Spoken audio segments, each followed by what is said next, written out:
नमस्ते dear friends and welcome to civil services dream. दोस्तों, ये है यूपीएससी मेंस एग्ज़ाम 2020 का इंग्लिश कंपलसरी पेपर। ठीक है, तो इससे पिछले वाले वीडियो में हम लोगों ने इंडियन लैंग्वेज का पेपर ए जो होता है वो हम लोगों ने देखा था, और ये है पेपर बी जो कि इंग्लिश का होता है कंपलसरी। ठीक है, तो सारी इन्फॉर्मेशन जो भी इससे संबंधित है इस पेपर के, इन दोनों ही पेपर के बारे में, वो सब कुछ जानकारी हमने इंडियन लैंग्वेज वाले पेपर में सब बता दी थी, तो उसको यहाँ पे रिपीट नहीं करेंगे, उसको आप देख सकते हो। और इस पेपर की पीडीएफ और इसका सिलेबस दोनों ही हम अपने टेलीग्राम चैनल पर हमने अपलोड किया है, उसको आप वहाँ से डाउनलोड कर सकते हो। ठीक है, लिंक आपको कमेंट सेक्शन में मिल जाएगी। ठीक है, इसका सिलेबस और ये क्वेश्चन पेपर की पीडीएफ। ठीक है जी, तो ये पेपर जो होता है इंग्लिश कंपलसरी का, ये भी क्वालिफाइंग नेचर का होता है। 300 नंबर का पेपर होता है, तो जिसमें पास होने के लिए आपको 75 मार्क्स यानी 25% मार्क्स लाने होते हैं पास होने के लिए। ठीक है, 3 घंटे का ही ये भी पेपर होता है। और तो देखते हैं कि इसमें कैसे क्वेश्चन पूछे जाते हैं और इसको पास करने के लिए क्या करना चाहिए आपको। ठीक है, अच्छा, किसी ने पूछा था कि क्या निगेटिव मार्किंग होती है कि नहीं मेंस में। देखिए, निगेटिव मार्किंग होती है अगर आप शब्द सीमा से बहुत ज़्यादा या बहुत कम लिखते हैं।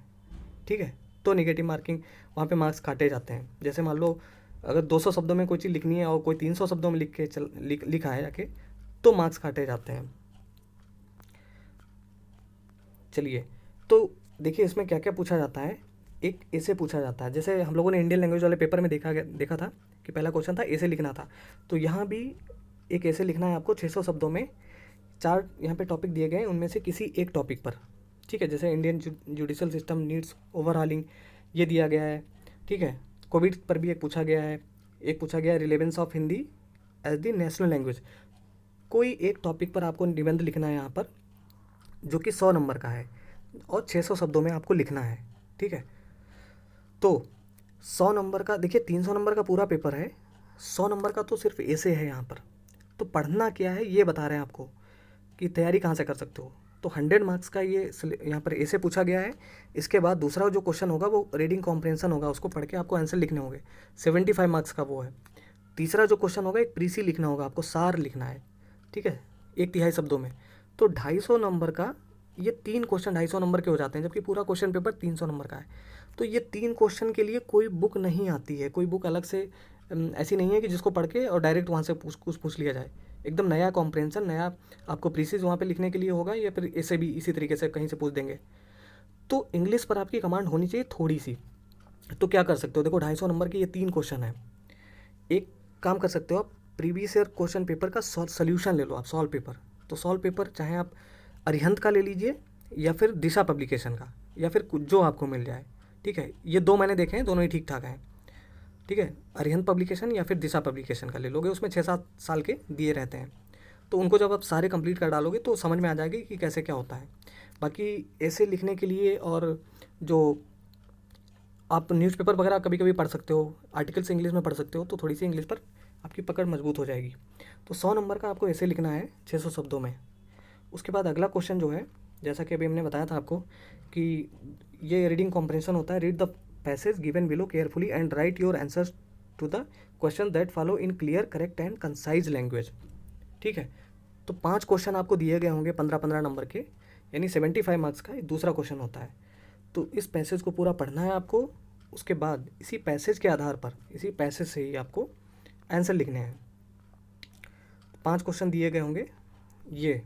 ठीक है, तो इनको लिखना है।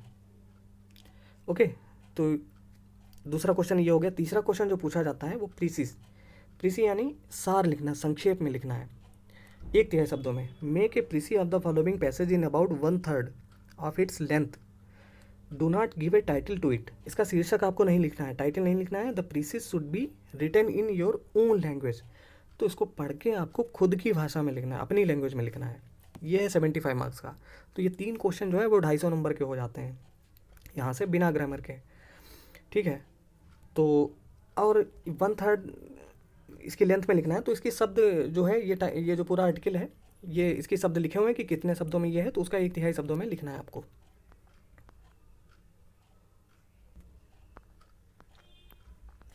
यहाँ पर नीचे जो है इसके लिखा होता है कि कितने शब्दों में ये पूरा आर्टिकल दिया गया है। ठीक है, तो 792 शब्दों में है ये पूरा दिया हुआ है। तो 792 का 1/3 अगर आप करोगे तो 250 से कुछ ज़्यादा होगा लगभग। इसको अगर करोगे आप डिवाइड, तो कितना होगा, शायद 264 होगा, देख लीजिएगा आप, ठीक है। तो 264 मतलब है कि 250 शब्दों के करीब आप लिख सकते हो इसको, 250 शब्दों में इसका सार लिख सकते हो, ठीक है। उसके बाद क्वेश्चन 4 जो है, rewrite the following sentences after making necessary corrections, ठीक है। Do not make unnecessary changes in the original sentence. तो यहाँ पे ये सारे सेंटेंस जो हैं 10 हैं, एक एक नंबर के, इनको आपको करेक्ट करके लिखना है, ठीक है, फिर से लिखना है सही करके, जहाँ भी आवश्यकता है, कोई अननेसेसरी चेंज नहीं करना है इसमें। तो ये ग्रामर का पोर्शन है, लेकिन ये 10 ही नंबर का पूछा जाता है। तो ये पेपर देखने से आपको ये आइडिया लग जाता है कि किस टॉपिक पर ज़्यादा मेहनत करनी है।